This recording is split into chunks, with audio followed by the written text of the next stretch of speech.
in. Y for yellow bird. We started the series of alphabet learn with words.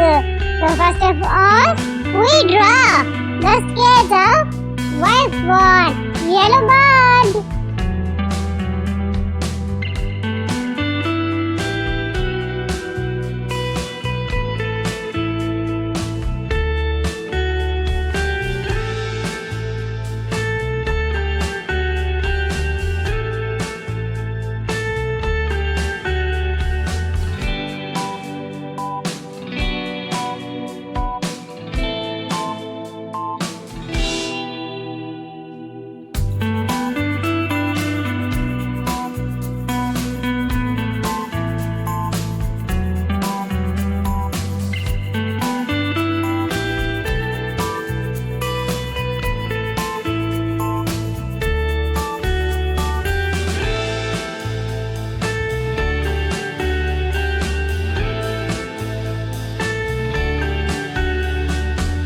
Now we fill the color in it.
I hope you like my video, my drawing and my coloring. So please don't forget to subscribe my channel and press the bell icon for more videos. Thank you so much.